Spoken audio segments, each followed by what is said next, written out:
বিসমুল্লাহ রহমান রাহিম। আজকের এই শুভক্ষণে কাছের ও দূর দূরান্ত থেকে যারা আমার ভিডিওটি উপভোগ করছেন তাদের সকলকে জানাই আন্তরিক শুভেচ্ছা, অভিনন্দন ও সংগ্রামী সালাম। আসসালামু আলাইকুম। সংগ্রামী সাথী ও ভাই বোন বন্ধুরা, ন্যায়ের পক্ষে অন্যায়ের বিপক্ষে সমস্ত বাঙালি জাতিকে একতাবদ্ধ করতে এই ইউটিউব চ্যানেলটিকে সাবস্ক্রাইব করে আমাকে সহযোগিতার অনুরোধ জানিয়ে আজকে আমি শহীদ প্রেসিডেন্ট জিয়া রহমানের ৪৩তম মৃত্যু বার্ষিকী উপলক্ষে দুইটি কথা বলবো। বাংলাদেশের রাজনৈতিক ইতিহাসে একটি স্মরণীয় নাম শহীদ প্রেসিডেন্ট জিয়াউর রহমান। রাজনীতি ও দেশ শাসনে তার বিচক্ষণতা তাকে একটি বিশেষ মর্যাদা দান করেছে। বাংলাদেশের মহান স্বাধীনতা সংগ্রামে শহীদ প্রেসিডেন্ট জিয়াউর রহমানের অবদানই সবচেয়ে বেশি, কারণ 1971 সালের 26শে মার্চ শহীদ প্রেসিডেন্ট জিয়াউর রহমান চট্টগ্রামের কালুরঘাট বেত্রাকুণ্ড থেকে মহান স্বাধীনতার ঘোষণা দেওয়ার কারণেই বাংলাদেশ দীর্ঘ 9 মাস সশস্ত্র যুদ্ধের পর স্বাধীনতা অর্জন করতে সক্ষম হয়।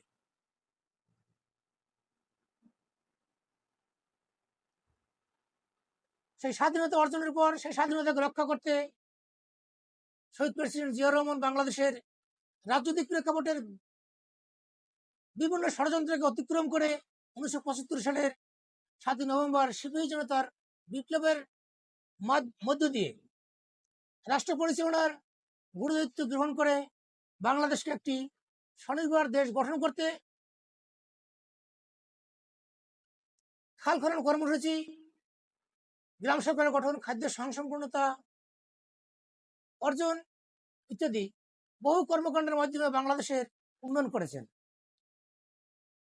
তার কর্মকাণ্ডের মূল লক্ষ্য ছিল বিশ্ব মানচিত্রে বাংলাদেশের মান মর্যাদা সম্পন্ন পরিচিতি অর্জন, দেশ গঠনে যুবশক্তিকে কাজে লাগিয়ে তাদের সুপ্ত প্রতিভার বিকাশ সাধন, দেশ গঠনে নারীদের মূল ভূমিকায় নিয়ে আসা ইত্যাদি।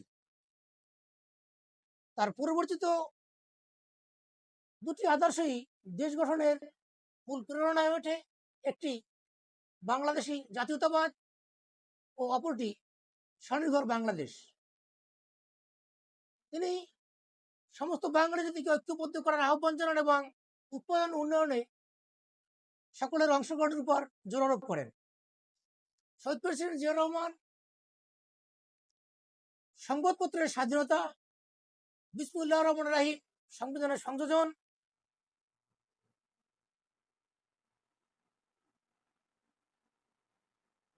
বাংলাদেশ মাদ্রাসা শিক্ষা বোর্ড গঠন, কলকারখানার বেসরকারীকরণ, বহুদলীয় গণতন্ত্র প্রচলন,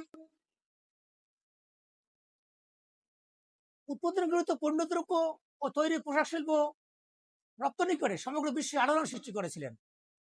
শুধু তাই নয়, শহীদ প্রেসিডেন্ট জিয়াউর রহমান এশিয়া মহাদেশের দক্ষিণ এশিয়ার 7টি দেশ যথা বাংলাদেশ, ভারত, পাকিস্তান, নেপাল, ভুটান, শ্রীলঙ্কা ও মালদ্বীপ নিয়ে উন্নয়নের সম্প্রীতির ভিত্তিতে পারস্পরিক সহযোগিতার কল্যাণে রাজনৈতিক ও নিরাপত্তার লক্ষ্যে একটি আঞ্চলিক সংস্থা গঠনের উদ্যোগ নেন, যার নাম দেওয়া হয় south Asian association for regional cooperation বা সংক্ষেপে সার্ক।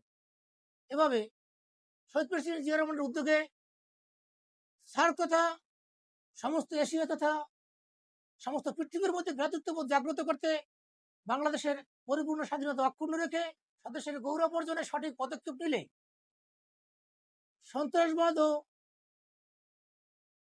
জঙ্গিবাদ ও পুঁজিবাদের ষড়যন্ত্রে দুঃখজনক দুর্ঘটনায় 1981 সালের 30শে মে অর্থাৎ আজকের এই দিনে চট্টগ্রামের সার্কিট হাউসে কিছু উচ্ছৃঙ্খল সদস্যের হাতে নিহত হন। যিনি তার সমস্ত কর্মকাণ্ডের মাধ্যমে একজন জনপ্রিয় রাষ্ট্রনেতায় পরিণত হয়েছিলেন, তিনি তার সমস্ত কর্মকাণ্ডের মাধ্যমে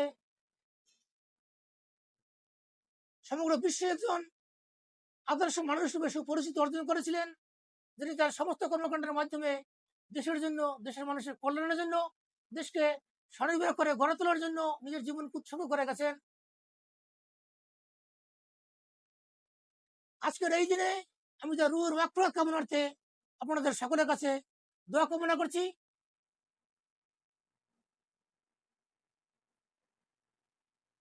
এবং শহীদ প্রেসিডেন্ট জিয়া রহমানের আদর্শকে বাস্তবায়ন করতে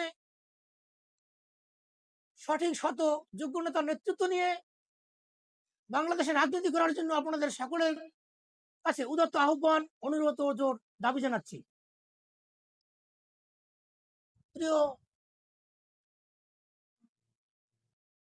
ভাই বোন বন্ধুরা, ধৈর্য ধারণ করে ভিডিওটি উপভোগ করার জন্য সকলকে ধন্যবাদ জ্ঞাপন করে সকলের সুস্থ সুন্দর নিরাপদ জীবন কামনা করছি এবং পরবর্তী ভিডিও দেখার জন্য আমন্ত্রণ জানিয়ে শেষ করছি। আসসালামু আলাইকুম। বাংলাদেশ জিন্দাবাদ। বাংলাদেশ জাতীয়তাবাদী দল জিন্দাবাদ।